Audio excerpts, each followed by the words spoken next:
안녕하세요. 책 읽어주는 여자 홍퀸이에요. 지금 갖고 온 책은 초등학생들을 위한, 꼭 초등학생이 아니더라도 우리가 신문을 보다가 어려운 경제 관련 뉴스나 단어들이 있잖아요.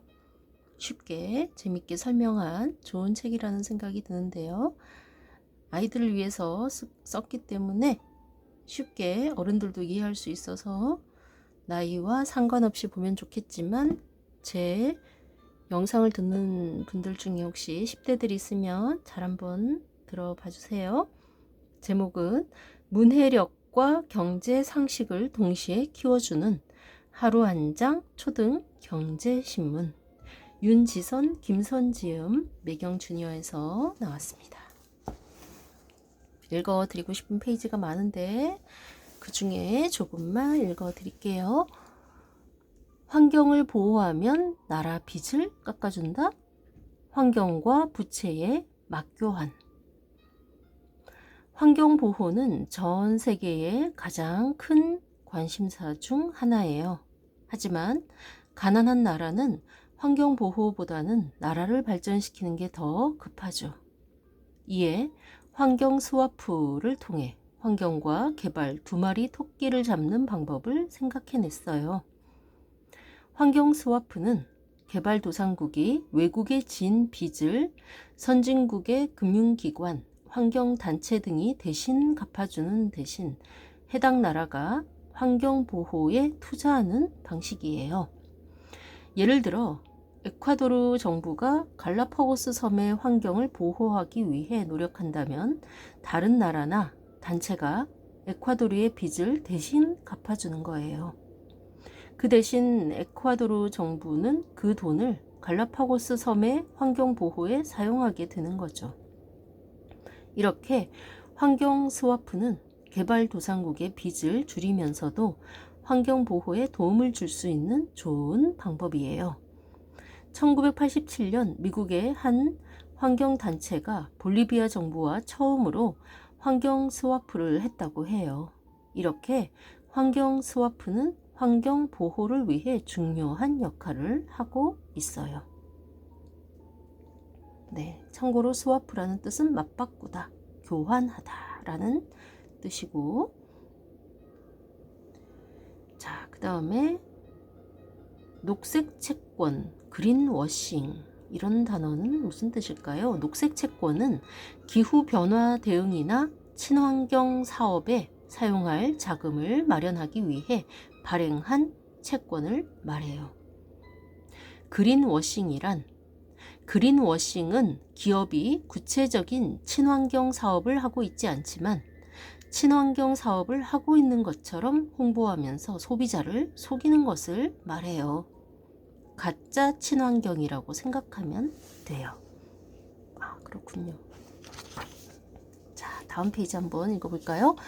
우리 것이 힙한의 지역 특색으로 일으키는 경제 효과.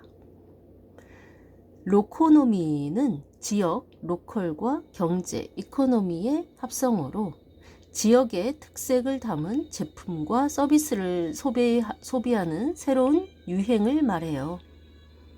예를 들어 맥도날드의 진도 대파 크림 크로켓 버거와 파이브 가이즈의 평창 핵감자 튀김 같이 지역의 특색을 담은 제품이 인기를 끌고 있어요. 소비자들은 지역 특색이 담긴 한정판 제품을 선호해요. 이에 대형 유통업체들은 지역 특산물을 활용한 제품을 잇따라 출시하고 있답니다. 편의점 업체들도 자체 브랜드 제품의 지역 특색을 담아내며 로코노미 트렌드에 동참하고 있어요.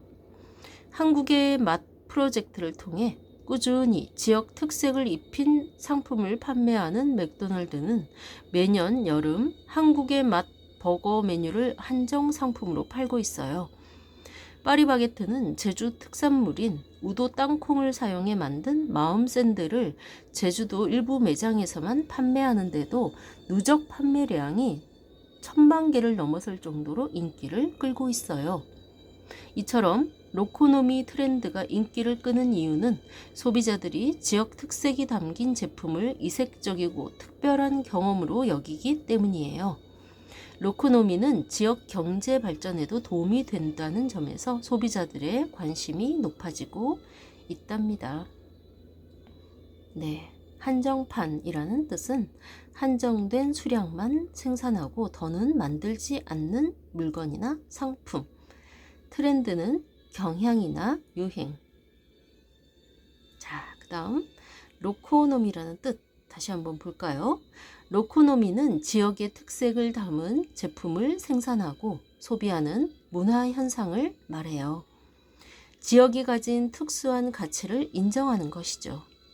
로코노미는 소비자에게 지역의 신선한 재료를 제공하고 지역 경제를 활성화시킨다는 장점이 있어요. 네, 그렇죠.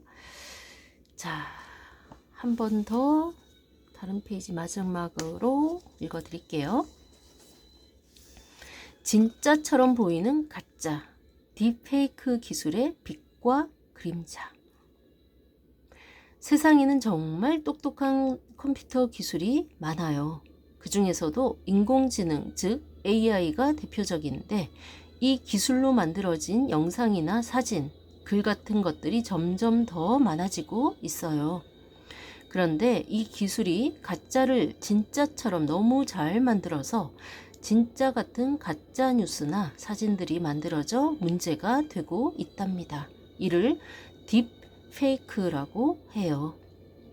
이런 문제를 해결하기 위해 방송통신위원회에서는 AI 서비스 이용자 보호에 관한 법률을 만들기로 했어요. 사람들이 이게 진짜인지 인공지능이 만든 가짜인지 구분할 수 있도록 AI로 만들어진 컨텐츠 옆에 AI 생성물이라고 표시를 하는 것이에요.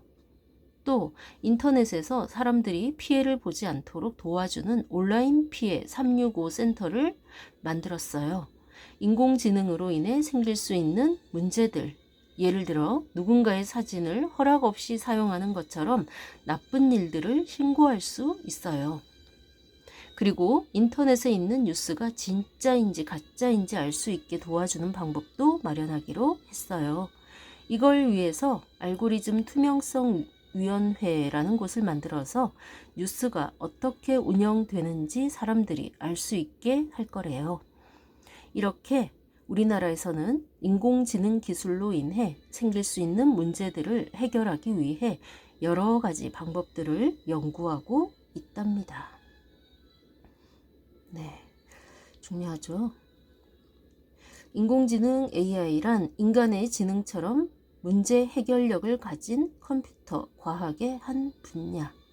딥페이크란 인공지능 기술로 만든 가짜 이미지나 오디오, 비디오를 의미. 알고리즘은 컴퓨터에서 문제를 해결하기 위한 순서나 방법. 네. 자, 옆에 페이지에 가짜 뉴스의 경제적 비용 추적. 가짜 뉴스는 사회적 믿음을 깨고 정치적으로 다른 의견을 가진 사람들끼리 더 멀어지게 해요. 가짜 뉴스 때문에 사회적 비용으로 연간 30조 원의 돈이 빠져나간다고 해요. 따라서 우리 모두 정보를 잘 확인하고 가짜 뉴스를 퍼뜨리지 않도록 주의해야겠어요. 아, 그렇죠. 정말 요즘 뉴스에도 많이 나오는 또 범죄로도 이어진 딥페이크 기술, 빛과 그림자 많이 생각해 볼 수 있는 글이죠. 자, 이 밖에도 좋은 생각거리가 많은 이 책 하루 한 장 초등 경제 신문 한번 읽어보시면 좋을 겁니다. 지금까지 좋은 책 소개해주는 여자 홍퀸이었습니다. 감사합니다.